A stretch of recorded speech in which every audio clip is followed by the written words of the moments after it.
Maryland football still has a three-way quarterback battle.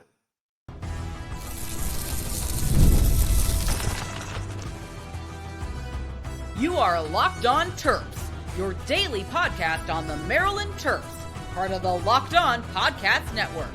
Your team every day. What's up, everyone? I'm Tre Moore, host of Locked On Terps, part of the Locked On Podcast Network, your team every day. So thank you guys for making us part of your day. And today's episode is brought to you by FanDuel. Football season is around the corner. Visit FanDuel app today and start planning your future bets now.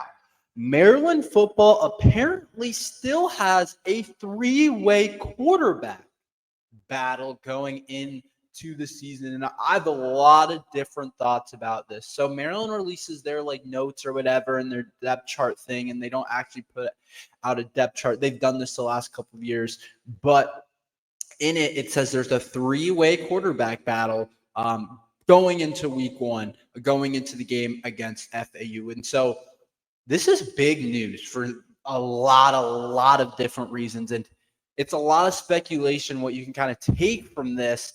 But I did say yesterday in my final segment, but this was a possibility for Maryland football. I thought this was a possibility. I thought this was something that could potentially actually happen, was Maryland football having a three-way kind of battle in a way where everybody still gets on the field in week one.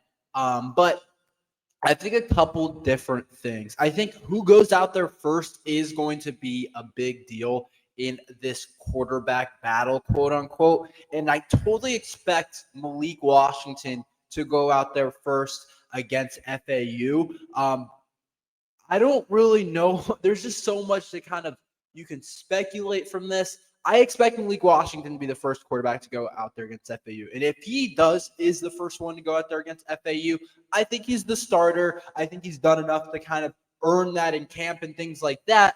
But I think that Mike Locksley is going to ease him into it. He's not going to give him the keys right away. He's really going to make him earn it and make sure that everything looks okay going into the game. I think it's kind of a safety protection behind Malik Washington is how I see this three-way quarterback thing, where it's like, okay, this is how I see it.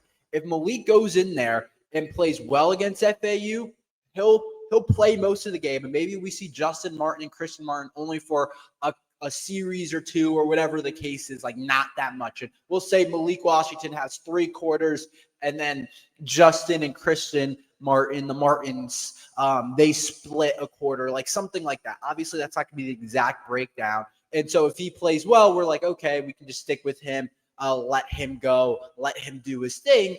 But saying it's a three-way quarterback battle behind, I think also kind of gives you protection in a way where if Malik's not playing well for some reason or is not having a great game or just looks okay against FAU, you can easily kind of still play the other guys. One, if he's really not ready to go, which I don't see happening, but if there's a world where he doesn't look good and he's not ready, then you have Justin Martin and you have Christian Martin, who's been in Maryland for a while now. Like, I wouldn't be surprised if Christian Martin has put together a really good, solid camp. He looked really good in the spring game. Like, he could probably win us the game against FAU if he had to. Same with Justin Martin, who's been at UCLA for a couple of years. Like, he's probably could win us a game if he needs to. So it's like, if for some reason Malik doesn't look right or things aren't going the way we want it to go with Malik, it's like, okay, he doesn't look great. He's not playing awesome against FAU.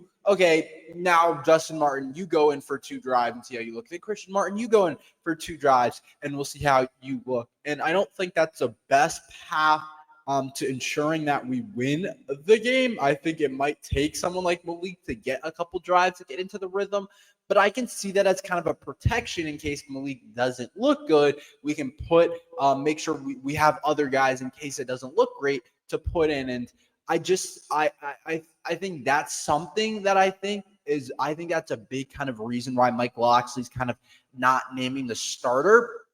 There's also, I think, a case where maybe nobody's earned it yet. I think that's a possibility. I think there's a possibility where nobody has earned the starting job. I do. Malik's a freshman. Like, if he's not lighting it up right away, looking like the best player in that room instantly, or kind of separating himself in that quarterback room right now. I don't think that's like a, a horrible representation of Malik. He's a freshman. Like, it's okay if he's struggling a little bit at camp. I mean, I've heard all good things, what we've heard, but we're not there every single day. There's plenty of practices that the media isn't seeing. There's plenty of things, the meeting rooms, whatever, how well they're picking up offense on the field as well, that the media and people aren't seeing, where it's like, okay, maybe nobody's running away with it. Maybe Malik's not running away with it, which we maybe thought is happening. And it's actually really an actual close quarterback battle. Like, that could be a possibility too, where one day Malik looks good and Christian Martin doesn't, and Justin just looks okay, or it all goes in reverse, and all of a sudden today Christian Martin looks like our best quarterback, or another day Justin Martin looks really talented and like he has command of the offense, and Malik doesn't look good another day. Like, I could see a world where there's probably a lot of that happening, where Mike Loxley's like, yeah, I want to give this to Malik, but he hasn't done quite enough to separate himself. And I think game 3 or 4 in, we're going like at the max. I'm saying I expect probably by game 2 or 3 for Malik to be taking basically every snap. But maybe he's like, to start the season, my plan is to kind of do this 3-way quarterback battle and make Malik win it on the field, as I think he's the best player and as I think he will. I'm ready to hand him the keys, but we need to do a little bit more to ensure, because at the end of the game, we still got to win football games. Like, we can have all this flash and wanting Malik to start. And I totally think he's going to start. I don't want to say any of this is happening. Like, this is all just speculation. But I think you got to win a football game. So if Malik isn't quite ready to go and you have to play Justin or whatever the case is, then it is what it is. Then you ease Malik into it. Hopefully by a couple games, maybe into the Big Ten schedule, you're ready to go with Malik, and hopefully he's ready to go. Like, you know what I mean? So that's kind of the different ways I can see it. The two different ways that it's happening is I can either see, okay, Malik's looked like the best guy, but a little safety behind him is good, saying it's 3-way battle. So when he goes in, instead of being like, yeah, he's quarterback 1, but if he's struggling early and we decide to throw Justin in there or Christian in there, it's not like, oh my gosh, Malik's the starter and he got benched. Like, you guys know what I mean? It's a little bit of security behind him. And then the other case might just be, he might just not have won the battle. Like, that's just what it is. I did think the entire time it was totally a possibility that I've said it, that Mike Loxley could play 3 quarterbacks at the start. And I will say this, my opinion on it is I don't love it. I don't. You know what the code is? I said it yesterday. If you have 2 or 3 quarterbacks, you don't have one. And whether you believe that quote or not, I'm kind of a believer in that. You don't have a firm guy that you feel great about. And I don't want to say that's necessarily the case here, but there is kind of a world where if FAU ain't a bad team, like I want to emphasize this, FAU is not bad. Like, this FAU team's pretty good. Like, we'll come out with the previews on Thursday and Friday. I told you guys about that with JJ Metz and everything, and we're going to continue to get into it and things like that. But FAU ain't a bad team. They're not a bad team at all. So I want to make sure you guys understand that FAU's not bad, and that I think there's kind of like, if we're rotating 3 quarterbacks in, like, does anybody get a rhythm? Does anyone get anything going? How does the offense? I think they're all similar type of athletes. I feel like Christian's not as mobile as Justin and Malik, but I think they're running similar types of things. But how does the offense kind of change? Is there plays Malik's better at that Justin's not, or Justin's better at that Malik's not, or Christian's good? Like, you know what I mean? It's hard to get in a rhythm. The receivers, who's throwing the ball, like, even though it's still a quarterback and a receiver at the end of the day, the way Malik's ball comes off his hands is different from the way that Justin's come off his hands. Like, the receivers, and it's also just a rep thing and practice. If we're all 3 guys are getting reps, and we don't know because practice is close, like, it could be one of those things where that's what I'm saying. Like, Malik's getting the majority of the reps, and it's just all just protection behind him. But I think there is a world where if all 3 guys are getting somewhat equal reps with the number 1s, what does that mean for Maryland football in this week 1 game? Are we going to struggle because there hasn't been a quarterback that's got enough reps? Like, that's a big part of this. Is you want to talk about this as a grand scheme of things, but we're close to week 1 here, where it can actually start affecting the games if we don't know who the quarterback is, if we're kind of playing around and messing around with different guys. And I understand what Mike Locksley's trying to do, like I mentioned before, but there has to be some type of kind of initiative to be taken that's like, wait, hold up. We're going into this game against FAU. Who's our best player? Like, this has kind of been a problem with mine of Mike Locksley. It feels like we mess around too much going into the season. It's like, let's be tough enough to be like, hey, Malik's our guy. And yeah, Justin Martin transferred in and Christian Martin's been here 2 years, but Malik's our best player. Like, that's sports. And sometimes I think Mike Locksley tries to play around too much. And I guess that's not the best way to put it, but give guys not equal chance, but it's like almost too much of a chance to kind of show what they've got. And that's why last year I was really surprised when Billy Edwards got the keys and he kind of just went away, like, and really MJ didn't really play that much. I was really surprised when that happened, but I just feel like when we talk about other position groups with Mike Locksley, like, he plays a lot of different players. A lot of guys rotate in, like corner, for example. Like, I don't like rotating corners. Who are my best two corners and play those guys? I understand the transfer portal and those things, but who are my two best? Like, same thing with like a safety. The defensive line, you're obviously going to rotate. Linebacker was a big one. I was like, we're playing so many different linebackers. Like, who's our best? Who inside linebackers? Can we keep those guys on the field? Like, that's where I start having problems. And I think it's the same thing with this quarterback battle. Like, I don't know if you guys saw, Michigan named their starting quarterback. They were like, yeah, Bryce Underwood's our guy. He's our starter. He made a couple throws apparently in practice that were just pretty crazy. And he's now our starter. And Maryland, it's like we try and like walk on this line of making everybody happy. But I start to think, is that going to affect us to win games? Like, saying it's a three-way battle going in, and it totally could be. But you know what I mean? It's like eventually you kind of just got to drop down and be like, yeah, that's our starter. And stop kind of trying to like mess around where it starts to affect game plan. Like, going into the week, and it's like, does the team know who's the quarterback?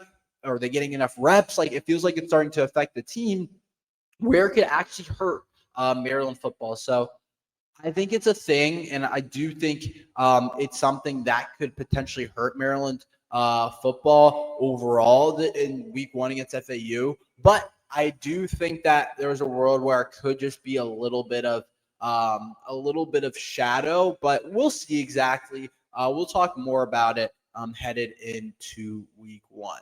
Let's talk about some of the concerns I have for Maryland football. What am I concerned about? Who am I concerned? What are my concerns heading into week one against FAU? We'll talk about that next. August 26th is officially FanDuel Futures Day, a brand new holiday for football fans who live for bold predictions and preseason hunches. For just 24 hours, FanDuel is giving you deals on NFL season predictions. So whether you're calling your MVP, eyeing a long shot division winner, or ready to crown your Super Bowl champ every week one, before even week one kicks off, this is your moment. So take a flyer on the MVP race. You can predict a guy like Lamar Jackson if you're a Ravens fan, or Jaden Daniels if you're a Commanders fan, or crown your champion in August if you want to choose a long shot, like maybe you want to pick the Commanders. You can do that, or parlay your division winner dark horses. Visit FanDuel app today and start planning your futures bets now, because Futures Day is one day and one day only. FanDuel, play your game.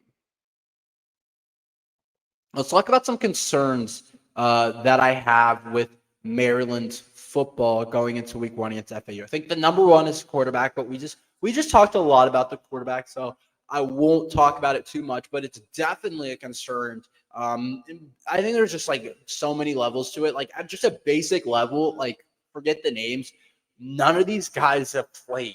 That's a concern. Like, a very basic level. None of these guys have played. We like them, but we like some of the players. We like Malik, whatever the case is. Nobody has shown themselves in college. Like, we have no idea what guys are going to look like, or what anyone's going to look like in that quarterback room that plays. And I think heading into this game against FAU, a team that I think is better than what we think, I think that is definitely a concern for Maryland football heading into week one. I think another concern I have is up front on the offensive line. I don't know. I think this is what I'm hearing like we're kind of coming up with. I think we're Terrell Perry at left tackle, Isaiah Wright at left guard, Michael Hershey at center, Allow Ba at right guard, Alan Heron at right tackle. And I like it because it feels improved from last year. Like you get your whole right side back in Allow Ba and Alan Heron, but they also weren't awesome last year. And there's still definitely concern there because it's like, we're Charles Perry transfer? Is he ready to go? He's never played at a Big Ten level. Is he going to be able to play at a high level? Isaiah Wright was injured all of last year. Is he ready to play? Like, is he coming back from injury the right way? Michael Hershey's only a sophomore. He's played, but he hasn't like been a starter for us. And do we know the deal with Maryland's offensive line? It hasn't been good. It hasn't been good under Mike Locksley. Every year it feels like we have a bottom type of line. So I think that's definitely a concern. I think tight ends kind of like, where's the production outside of Dorian Fleming? We ran a lot of 12 personnel, one running back, two tight ends type of stuff in last year with guys like Dylan Wade and Preston Howard and Corey Dyches in the past and other players where it felt like we were always too deep. After Dorian Fleming, I don't know who should be on the field. I don't know. I don't know if there's anyone there. There's some like I don't feel good about anybody. I like JT Target's long-term potential, but he's still young. Leon Hutton Jr., I'm not really sure what to make of him yet. AJ Sinitsky, like I don't really know. So I definitely think that's a big concern is tight end depth heading into week one. And but the offensive line, I would say, is more of a concern to me. And then as well as the defensive line, are we going to be able to stop the run at a high enough level? FAU apparently has a couple of running backs that they feel good about that is apparently going to run the ball pretty well. Hopefully they feel like they have three guys that can run the ball well on us. And I'm like, okay, we have all these transfers up front and we have different guys on the edge that you're interested in. But it's like, how does that actually come together? Can we actually legitimately just stop the run in week one? And I think that's a key that I'll talk about later. I think if Maryland stops the run against FAU, I think we have a really good shot of winning the game. But we do have to stop the run and do things like that. But I think that's definitely a concern. If we can't stop the run against FAU, I think we're going to be in trouble for a lot of the season. But that's definitely something that I'm going to be looking for Maryland football. Can we just stop the run, keep it at a basic level? Can we stop the run? And then I also think another thing that I'm going to be looking at is who's our nickel. And that's been a big part of this Maryland football team is the nickel spot where obviously it's like your slot, corner, star, whatever you want to call it. I don't know who our nickel's going to be. I don't know if it's going to be like Judah Jenkins, Lakai Rowland, maybe one of the young corners that have been playing on the outside. Braden Lee, Kevin Humes can play some nickel. I don't know. Maybe Gavin Edwards. I really don't know. And I think that's an important position when you're in nickel to help the run. Maryland ran a lot of it last year. Glendon Miller did a really good job of doing that, playing the nickel spot. But Tarheeb still in the past played it when he wasn't playing outside. But who's our nickel guy, I think, is a big kind of question mark, and we'll see. But that's a solid position that not a lot of people are talking about. A lot of people talk about Jamar Glasser and Dante Joyner outside corner.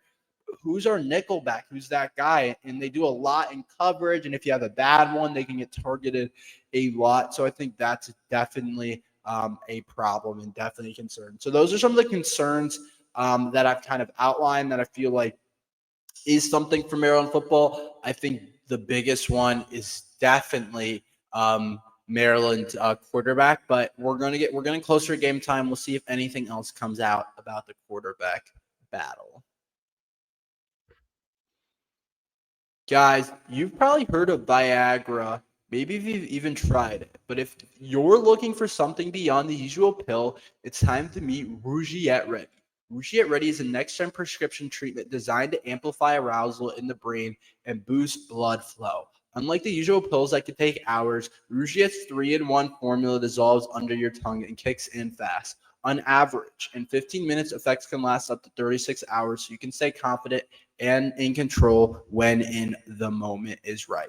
If traditional options haven't worked, Rougiette might be the answer. Over 150,000 men have already made the switch. I love that it's completely online, and Rougiette connects you with board-certified doctors and ships your treatment discreetly to your door. You can even read real customer reviews on their site. It's helping a lot of people feel more confident and present in the moment. Head to Rougiette.com/LockedOnCollege and use code LockedOnCollege to get 50% off today. That's RUGIET.com/LockedOnCollege and use promo code LockedOnCollege for 50% off. Individual results may vary with prescription treatment. Compound drugs are permitted to be prescribed under federal laws but are not FDA approved and do not undergo FDA safety, effectiveness, or manufacturing review. Please visit Rougiette website for full safety information.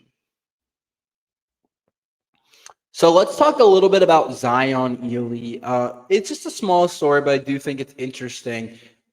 He did say he was still in contact with some schools. So you guys all know Zion Elee, number one player in the nation. Arguably, I think he's the best player in the nation. A little bit of bias, but there's a lot of people that probably think that he's a top 2 or 3 player in that 2026 class.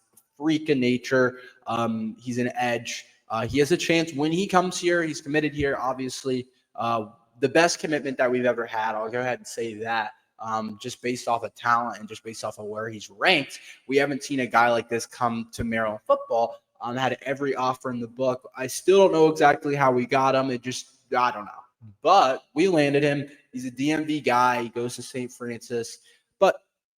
And he has a chance to really turn around some of the pass rush Maryland's had. But I think a big concern with today is keeping players. Keeping players is not easy to do in today's college football. It's just not. A lot of players want to go different. A lot of players will commit, but they decommit. A lot of teams will continue to stay in touch. They'll offer deals, money, all this NIL stuff. It is tough to keep players. Like Maryland's definitely lost a couple players, not only through just recruiting, but once they actually get here. And I've said it's a key to actually being really good. Coaches that can actually maintain players. Like I feel like the programs that are really able to keep guys that guys continue to go through the program. Like I think there's a couple programs that do a really good job of that. I think it's really hard to do. No programs keeping everyone these days. And I think Maryland's done okay. I'd say middle of the pack. I don't think we've done a good job of keeping our top guys. I think we've done a good job of keeping some like younger, solid players. But I think a lot of our top guys, they go off to other places like Chop Robinson. Jason Barham was one of our better players. Like they often go to other places, and it hurts Maryland football in a lot of different ways. And Zion Elee here, who we feel awesome about, who's obviously not on campus yet, but I think the biggest concern has been Zion Elee flipping to a bigger school, a school with a little bit more money, a school that's better than us right now. And he updated his recruitment. He said 3 of those schools, Miami, South Carolina, and Penn State, are still he's still responding to. He said those are the only 3 I responded to, but there are a bunch more, but I don't stay in contact with. So Miami, South Carolina, and Penn State. I don't really know what to make of that. It's kind of like you just like try and get to that signing day where they put the pen to the paper. South Carolina, I feel like it's had a lot of momentum lately. I feel like people are starting to go there. They just landed like a 5-star tackle, I think it was, or one of the best offensive linemen in the 2026 class, I want to say. And then Penn State, like they have maybe the best pass rushers every single year. Whether it's Micah Parsons or Abdul Carter or whoever it is, it feels like Penn State's always turning out freaks of natures every single year. Chop Robinson as well once he left Maryland, so it could make sense. But my point is, I just think the fact that he's outweighs saying that he's still kind of like having somewhat type of contact with them is a little bit concerning. But I am kind of hoping that we can kind of get to the finish line. Hopefully nobody throws out any money, but I do think it's a bit of a storyline. In his season debut with St. Francis, he looked excellent, looked like arguably the best player in the field. They have a bunch of really good players, but it's definitely interesting. But that's all we have for today. Thank you guys for listening to Locked On Terps. Make sure you like and subscribe. We're here every day talking Maryland football and basketball, so thank you guys for listening to Locked On Terps.